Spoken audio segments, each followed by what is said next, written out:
Halo teman goes, ketemu lagi dengan saya. Hari ini kita akan bikin review sepeda yang kita gunakan.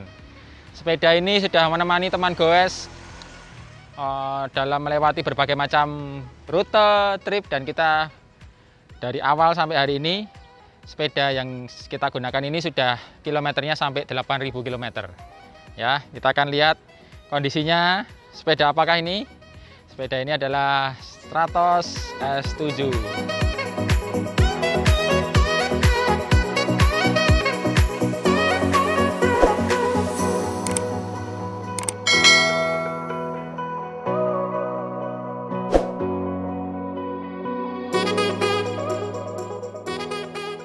Polygon Stratos S7 ini keluaran tahun 2021.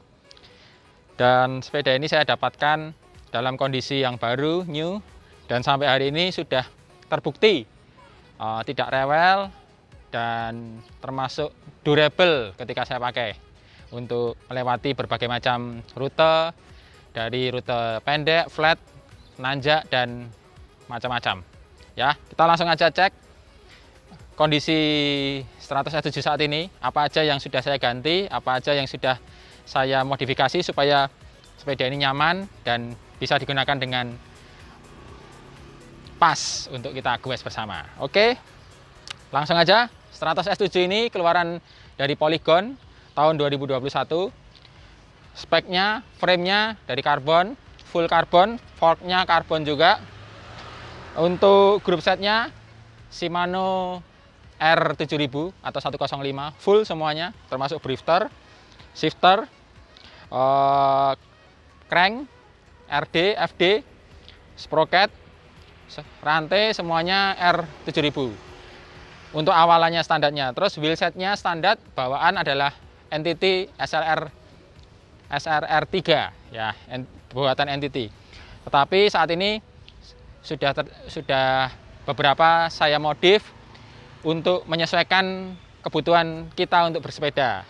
Sepeda ini size-nya adalah S ya, size-nya S di sini terlihat size-nya S. Ini untuk tinggi badan sekitar 168-172.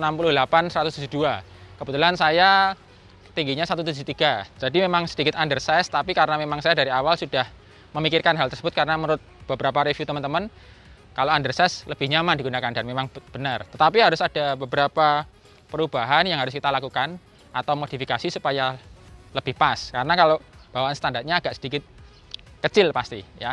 Yang pertama tadi saya lanjutkan modifikasi atau upgrade pertama adalah saya ganti stemnya. Stem di sini bawaannya stemnya panjang 6 cm.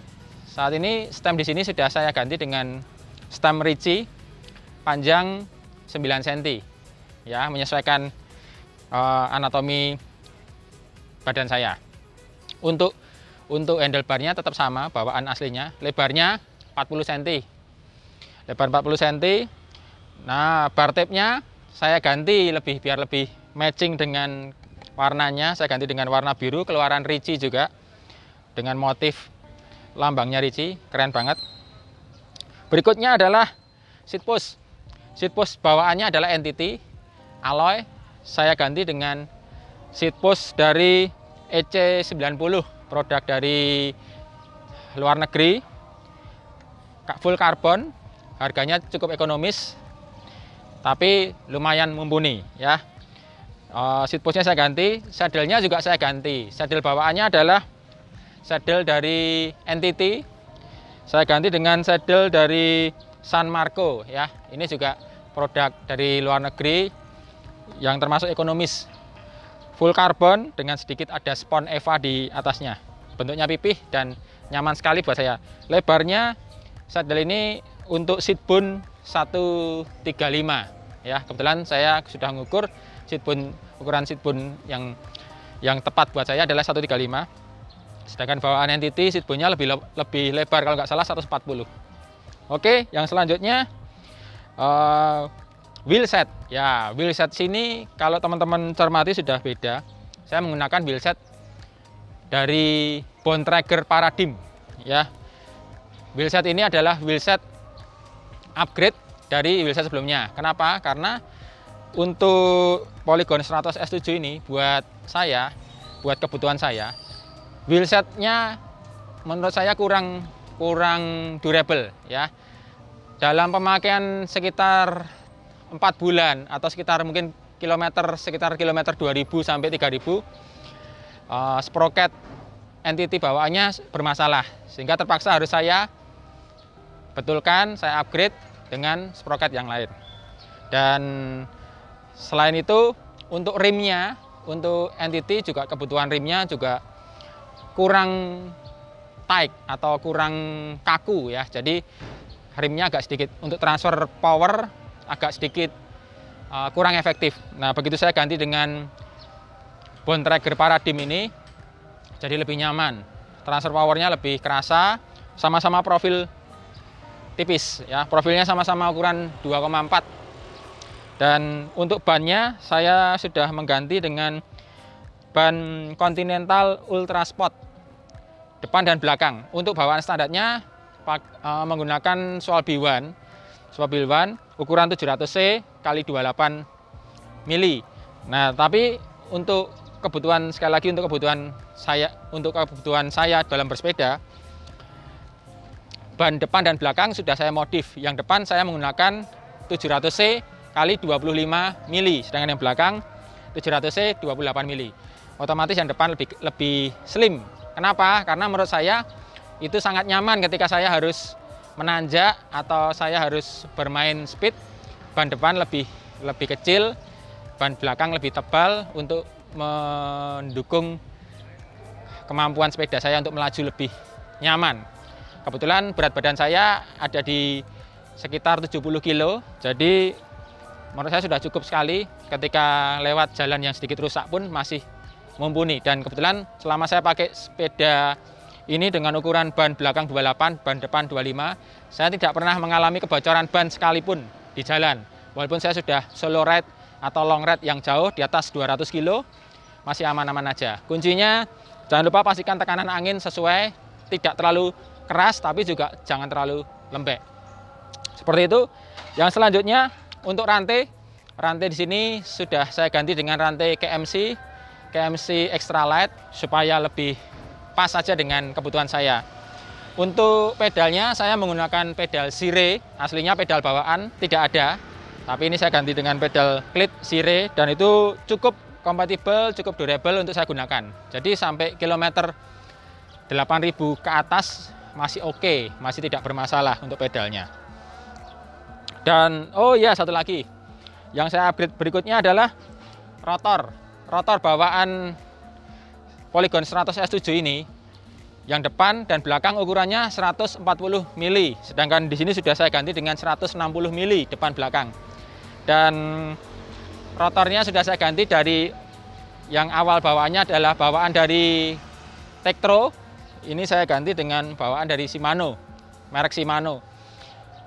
Keuntungannya apa? Diganti rotor yang lebih besar. Keuntungannya adalah pengereman jadi lebih smooth dan kerja kaliper tidak lebih berat. Otomatis kampas rem atau brake pad-nya lebih awet. Karena waktu awal-awal saya menggunakan rotor ukuran standarnya, karena saya kebetulan suka rute yang menanjak dan turunan-turunan tajam, kampas remnya boros sekali teman goes. Ya, saya pernah ganti kampas rem, belum ada 10 hari sudah habis kampas rem belakangnya. Karena memang lewat turunan yang tajam dan saat itu rotornya masih ukuran 140. Begitu saya ganti dengan ukuran 160, jadi lebih smooth dan lebih awet. Dan tetap kondisinya juga nyaman untuk ngerem. Untuk turunan tajam dan tanjakan juga nyaman, turunan juga aman, tidak berbahaya. Oke, kira-kira itu. Dan untuk oversize pulley-nya, saya kebetulan mengganti dengan oversize pulley non-brand yang saya dapatkan dari toko online. Untuk ukuran oversize pulley-nya saya hanya ganti yang pulley bawah. Jadi untuk guide pulley-nya masih bawaan standar 105, tapi pulley bawahnya saya ganti dengan oversize pulley ukuran 18T, cukup besar. Kalau ditanya apakah fungsinya nomor 1 tambah cakep sepedanya. Tapi nomor 2 untuk fungsi apakah lebih kerasa, lebih ringan apa enggak, atau lebih gimana ketika dikendarai, saya rasa sedikit sekali untuk perbedaannya. Memang untuk tarian awal atau kayuan pertama, akselerasi pertama lebih ringan, tapi kalau sudah jalan hampir sama dengan pule yang biasa, yang standar. Terkait untuk frame-nya, gimana frame-nya? Sampai saat ini kebetulan sepeda saya ini nggak pernah jatuh atau crash atau accident. Kalau jatuh pernah jatuh sekali gara-gara ketiup angin. Jadi ketika sepedanya, kalau nggak salah pas saya ada di Selo, ketika ngering Merapi, sepedanya saya senderkan, kena angin jatuh, cuman jatuh dan tidak ada lecet yang seperti apa.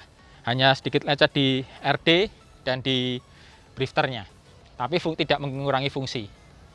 Dan untuk satu lagi yang terakhir, ketika pertama kali saya upgrade sepeda ini, yang pertama saya upgrade adalah bottom bracketnya atau BB-nya. BB-nya saya ganti dengan BB SLR 8. Efeknya lumayan banyak, jadi terasa lebih loncer, ketika dikayuh lebih nyaman. Dan satu lagi, untuk crank sekarang yang saya gunakan, standarnya adalah compact 5034, tapi saya modif sendiri jadi custom, yaitu 5334. Pasti pertanyaannya apakah nyaman ketika menggunakan crank yang terlalu jaraknya lebar.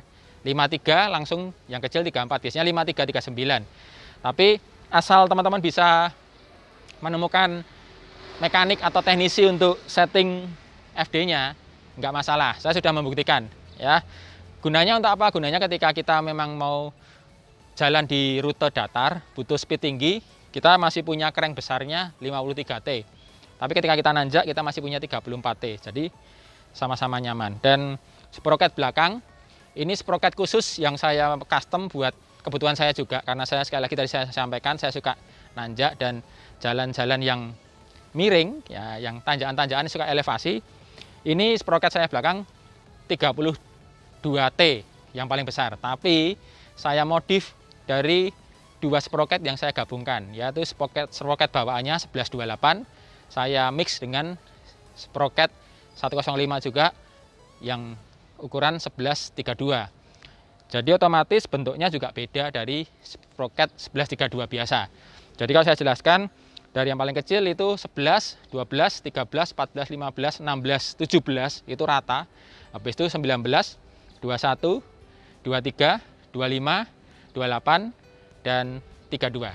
Jadi sudah sangat sesuai dengan kebutuhan saya. Untuk speed juga masih bisa, untuk tanjakan relatif lebih aman.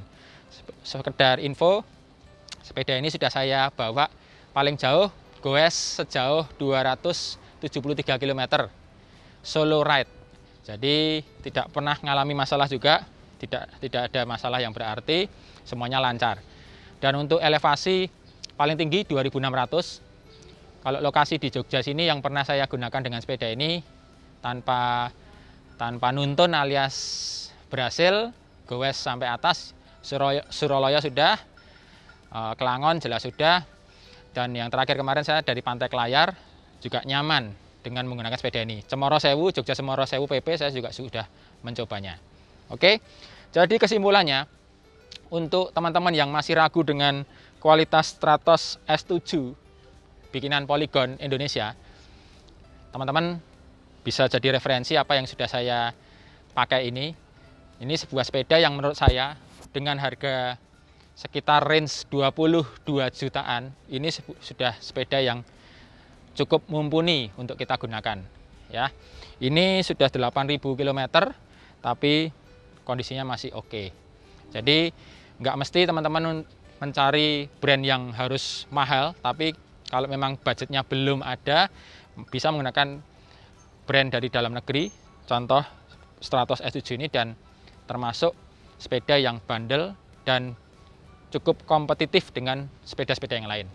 Ya. Oh ya, yang terakhir, untuk beratnya sendiri, total sepeda saya ini beratnya kemarin saya timbang itu ada di 8,7 kilo, ya, 8,7 kilo termasuk pedal. Jadi menurut saya sepeda ini sudah oke untuk kita gunakan untuk all-rounder. Tipenya all-rounder memang, tapi untuk climber juga oke, dan untuk flat juga lumayan. PR ke depan kalau boleh usul, mungkin yang perlu di-upgrade adalah wheelsetnya. Jadi ini wheelset masih menggunakan profil tipis, profil low profile, Kalau teman-teman mungkin suka datar, suka flat-flatan, main speed, wheelsetnya bisa gunakan wheelset yang lebih tebal. Karena otomatis dia akan lebih nyaman untuk speed yang kencang. Tapi untuk tanjakan, untuk all round, buat saya wheelset ini sudah cukup mumpuni. Oke teman goes, demikian review dari saya berkaitan dengan sepeda yang sudah kita gunakan bersama teman goes, membuat konten-konten dan kita menjalani ride-ride yang panjang, yang banyak, dan dukung terus kita ke depan untuk kita bisa review-review sepeda yang lain atau kita bikin video-video yang lain. Terima kasih teman goes, jangan lupa untuk like, subscribe, follow, dan pantau terus akun kita. Kalau ada pertanyaan bisa tanyakan di sini terkait sepeda yang kita gunakan. Oke, salam sehat selalu, tetap semangat, dan tetap safe, jaga kesehatan. Semangat!